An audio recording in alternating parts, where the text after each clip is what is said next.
Bonjour à tous, on se retrouve pour un nouvel épisode de Wings Club, aujourd'hui l'épisode 2 de la saison 1 du coup. Alors donc on reprend où on avait laissé le premier épisode.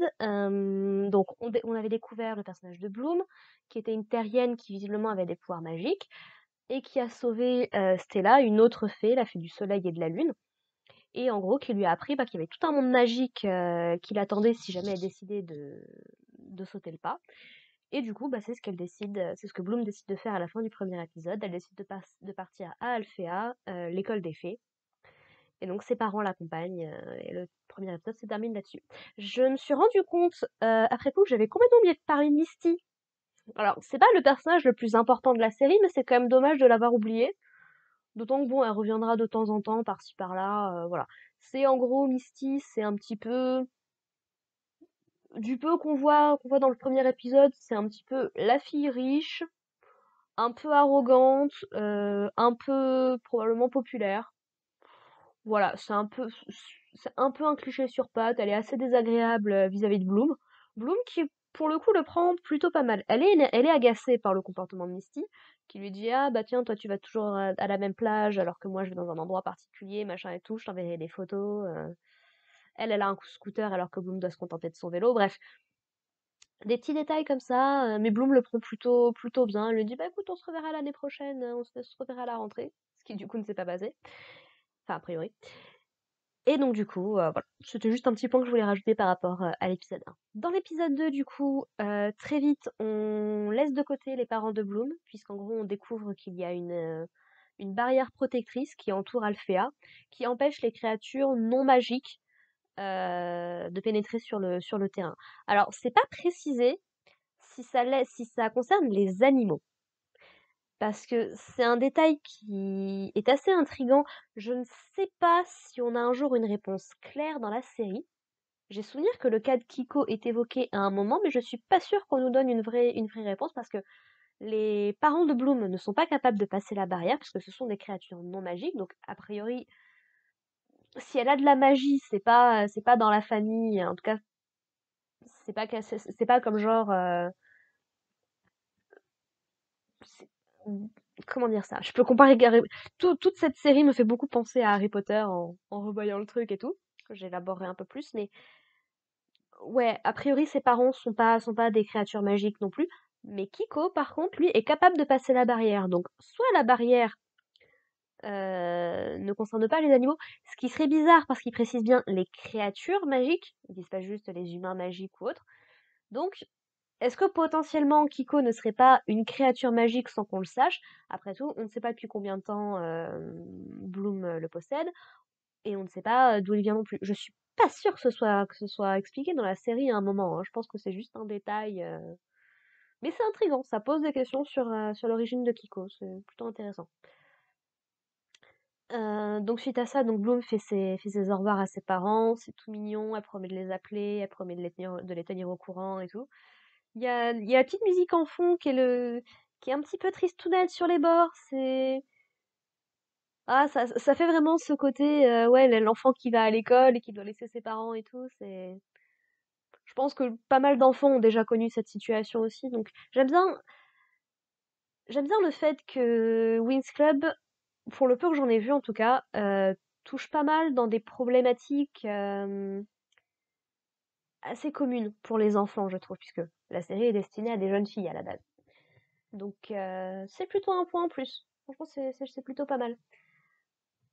Et donc on arrive enfin à Alphéa, on fait un petit peu la découverte des lieux et du personnel enseignant, puisqu'on découvre Faragonda, qui est la directrice de l'école, qui fait beaucoup penser à Dumbledore, réellement.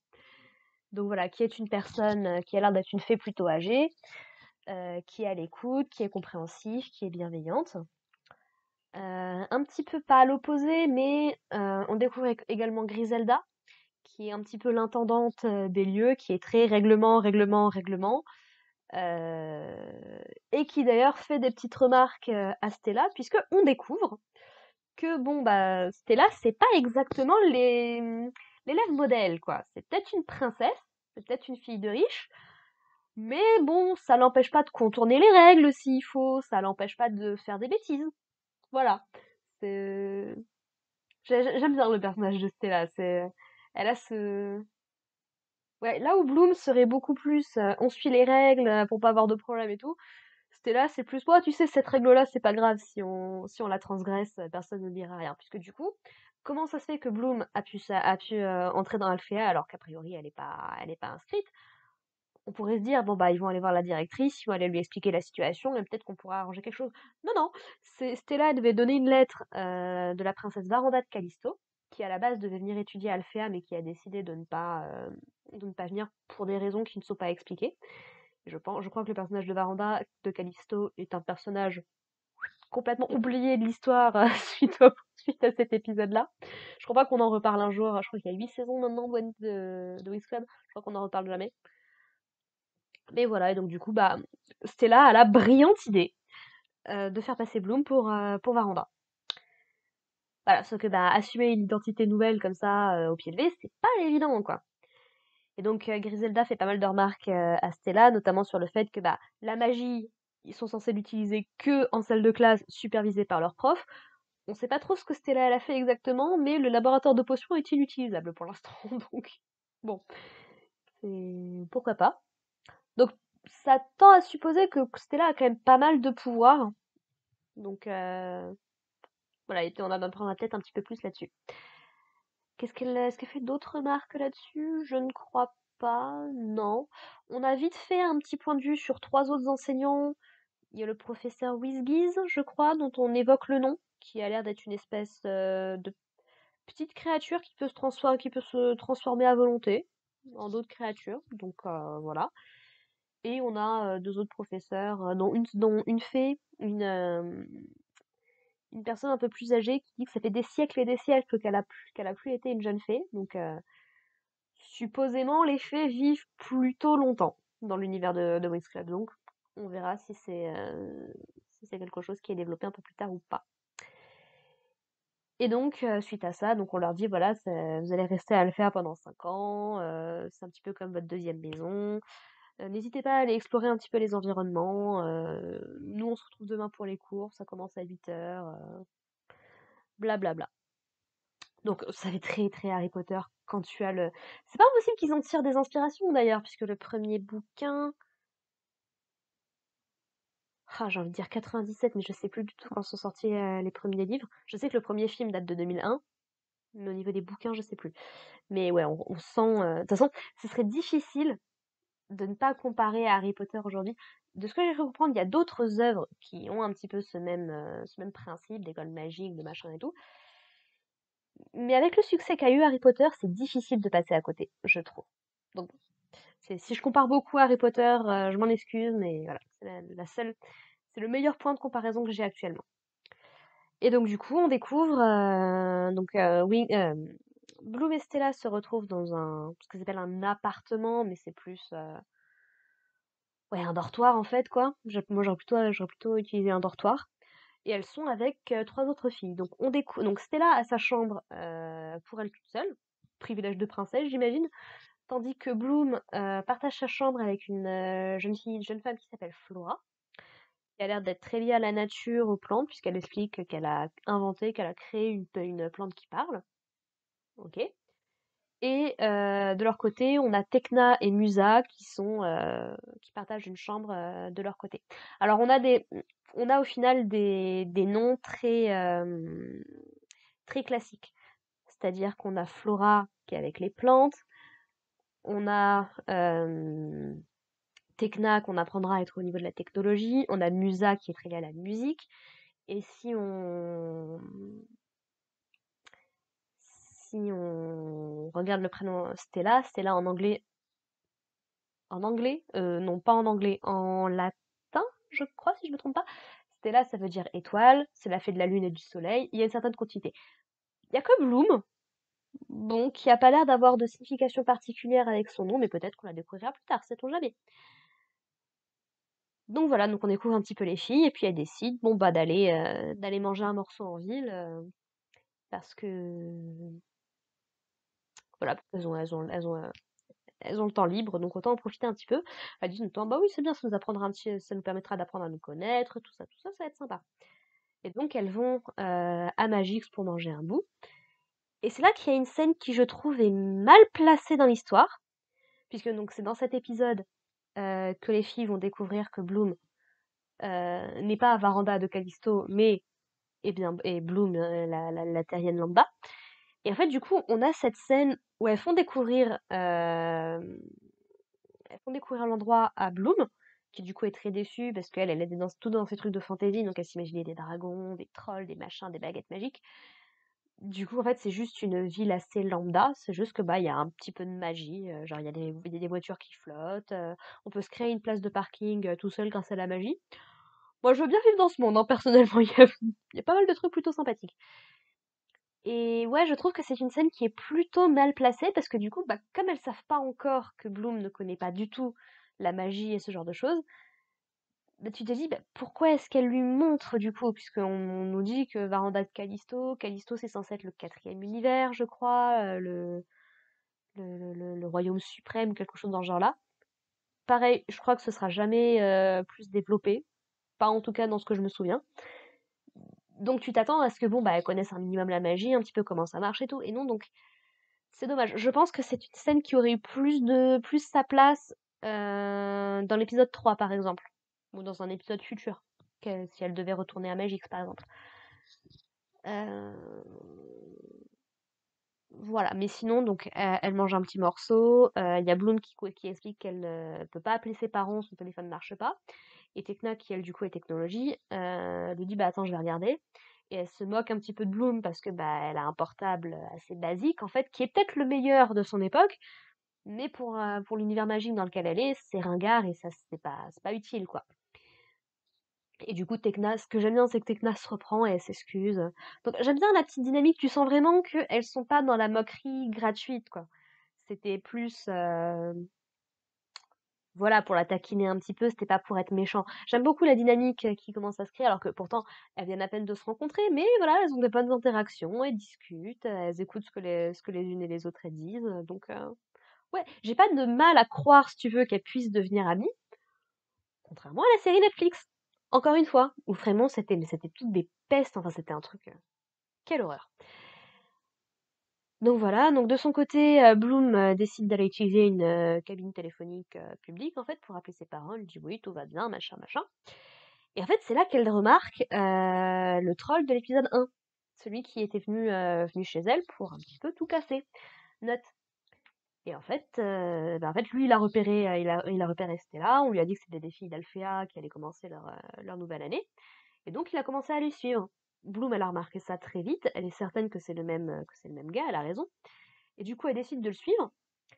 Et c'est là, et c'est là qu'est introduit, enfin que sont introduites les meilleures méchantes de Winx Club. Alors, encore une fois, je me suis arrêtée à la saison 3. Je sais un petit peu quels sont les méchants de la saison 4, mais je sais pas très bien les tenants et les aboutissants.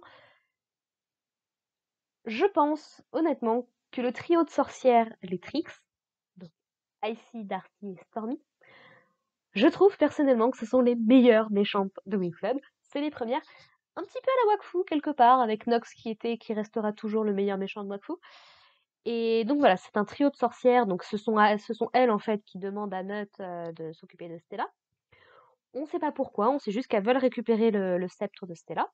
Ça a l'air d'être un objet quand même relativement puissant. Et du coup, bah, elles disent, voilà, elles espèrent que Nut y fasse quelque chose dans leur intérêt. Sauf qu'en fait, Bloom se fait très rapidement détecter par Darcy, qui crée une espèce de clone d'elle-même et qui va attaquer Bloom en fait dans le dos. Et donc du coup, bah, c'est là que les Trix vont s'en prendre assez violemment à Bloom, hein, soyons très honnêtes, elles déchaînent toute leur puissance, enfin toute leur puissance, non peut-être pas, mais elles déchaînent leur magie sur elle. Bloom, qui a appris la veille qu'elle avait des pouvoirs magiques, elle a beau dire, oui, moi je suis une fée, elle est pas du tout au niveau, quoi. Surtout qu'un peu plus tôt dans l'épisode, on nous avait précisé en fait que à Magix, il y a 3 écoles. Il y a Alphéa, qui est l'école des fées, la Fontaine Rouge, qui est l'école des spécialistes qu'on avait rencontré dans l'épisode 1, et la Tour Nuage, qui est l'école pour les sorcières. Et on nous dit évitez de vous approcher des sorcières. Évidemment, les sorcières ont une connotation particulière dans notre imaginaire collectif, donc vrai que quand tu entends sorcière, tu te dis ouais, méchant, méchant. Et visiblement, les Trix, c'est pas les personnes les plus sympathiques du monde. Donc, on a Darcy qui a plutôt des pouvoirs sur le mental, sur les illusions. De mémoire, c'est à peu près ça son truc. Stormy, comme son nom l'indique, est plutôt dans tout ce qui est éléments, tempête, tornade, ce genre de trucs, éclair, voilà. Et Icy de même, comme son nom l'indique, puisque Stormy, storm en anglais veut dire tempête, on va dire ça comme ça. Et Icy, ice veut dire glace. Et donc Icy qui elle a des pouvoirs de glace. Et ouais, donc elles font un petit peu la misère à Bloom, pendant qu'il y a les filles qui se disent c'est qu'à un moment qu'elle est partie, hein, on va peut-être aller la chercher, non? Qu'est-ce que vous en pensez? Et en fait, et c'est une image qui m'a marquée et que je trouve assez choquante quand même. Enfin, je m'entends, n'importe quel enfant peut regarder ça, je pense pas que ça va le traumatiser, mais on a quand même Bloom qui se fait congeler vivante en fait. C'est-à-dire que Icy l'encaisse totalement dans un espèce de truc de glace, et c'est même pas genre un truc bien droit et tout, non, c'est organique et tout, elle est complètement figée dans une posture, tu sens qu'elle est pas bien, quoi. Elle a l'air complètement inconsciente, quoi. Et puis quand on connaît la série, ça a une signification particulière. Mais ouais, j'avoue que cette image m'a marquée et depuis des années me reste en tête quand même parce que je sais pas, ça te montre vraiment qu'elles sont à peu près prêtes à tout, quoi, que ça les dérange pas de faire du mal ou des trucs comme ça. Donc voilà, elles se montrent comme une vraie menace, d'autant que même quand les copines de Bloom décident de venir l'aider, bon, elles arrivent globalement à bien se débarrasser de Nut. Donc on a Tekna qui l'enveloppe dans une espèce de prison de technologie, comme des lasers. Musa qui fait énormément de bruit à côté de lui. Et Flora qui utilise ses plantes pour le renvoyer dans l'allée ouest.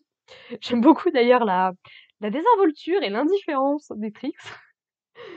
T'as ici qui dit ah mais quel abruti celui-là. Enfin, c'est vraiment, elles sont tellement habituées à ce qu'il soit pas efficace en fait que ça les étonne même pas.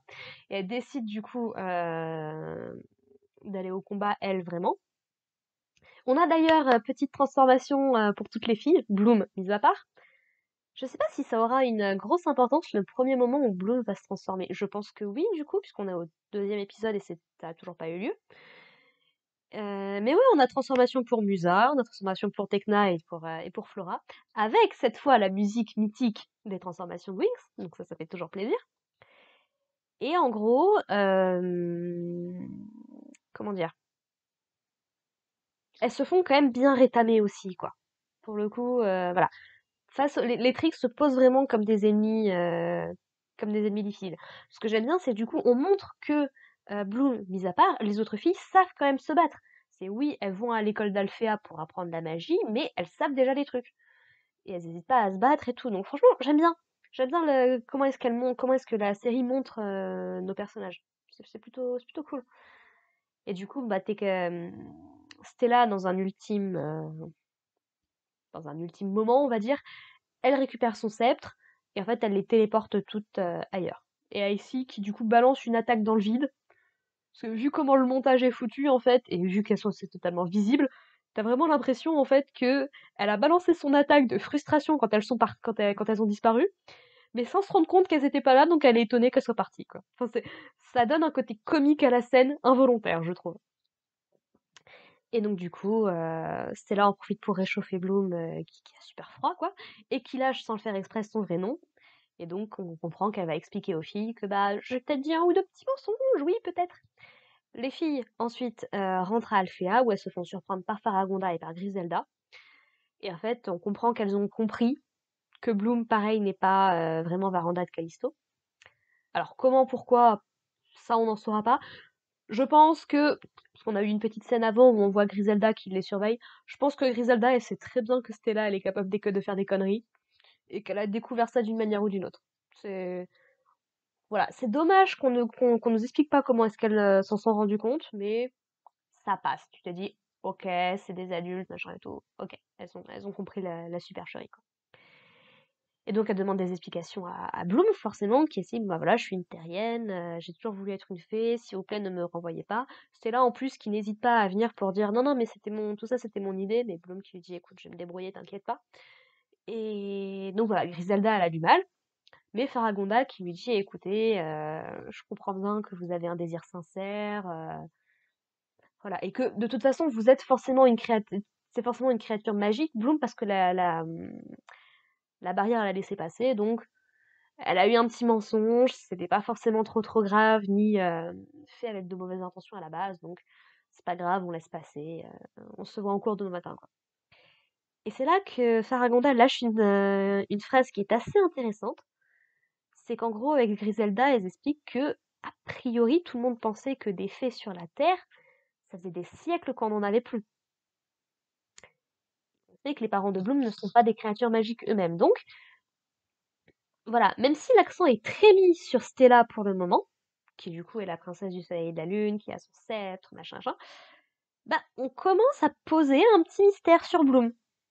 C'est déjà pourquoi est-ce qu'elle a des pouvoirs, comment ça se fait qu'elle soit terrienne alors qu'elle soit elfée, et de là, bon bah plusieurs possibilités différentes, hein. Soit elle a un ancêtre plutôt ancien, sait-on jamais, euh, une ancienne fée de la Terre, par exemple, voilà, qui du coup lui a passé en gros, c'est soit Bloom est effectivement une terrienne avec des pouvoirs magiques et ça la rend unique en son genre, soit Bloom ne vient pas de la Terre. Et là, ça pose d'autres questions par rapport à ses parents, par rapport à tout ça. Donc, pour l'instant, à l'heure actuelle, tout ce qu'on sait, c'est que des fées sur Terre, c'est bizarre.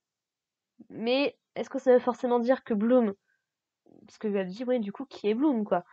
Donc, pour l'instant, l'option la plus simple, pour pas se monter dans des théories et partir en truc, vaut mieux considérer que Bloom est effectivement une terrienne, avec des pouvoirs magiques, et qu'elle doit avoir un ancêtre plus lointain. Mais ça pose le petit mystère, d'autant qu'on sait que Kiko, lui, est également visiblement une créature magique puisqu'il a pu passer la barrière. Donc voilà, est-ce qu'il y a un mystère à développer là-dessus?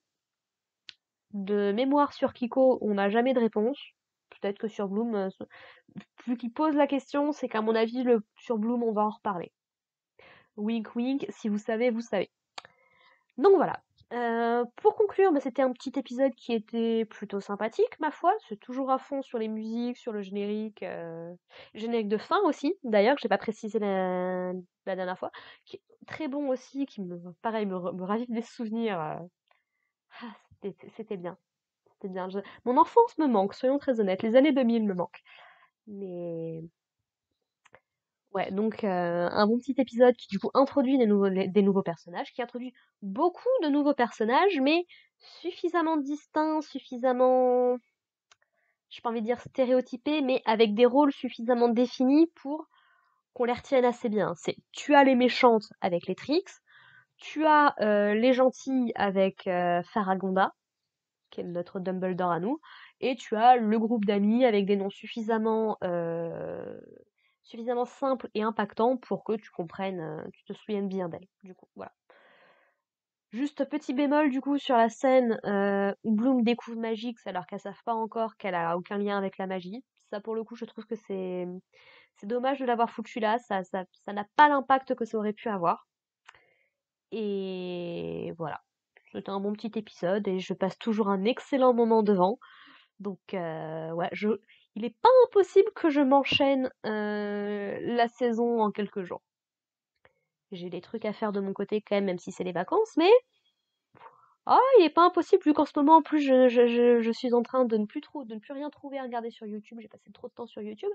Il est pas impossible que je m'enfile toute la saison.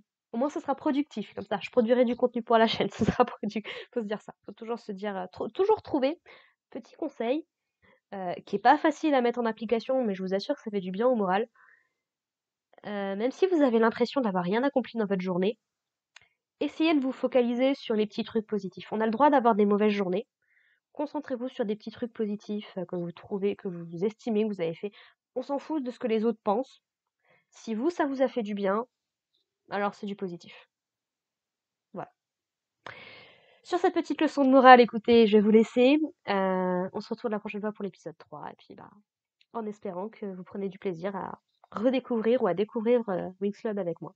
Je sais pas si Winx Club est en streaming quelque part. Pas que je sache. Mais moi, j'ai la chance du coup d'avoir les DVD. Ça m'évite de faire du streaming illégal. Mais ouais, je sais pas du tout si Winx Club est en stream légal quelque part. Je regarderai ça et je vous dirai ça la prochaine fois. Allez, sur ce les gens, portez-vous bien. Bye.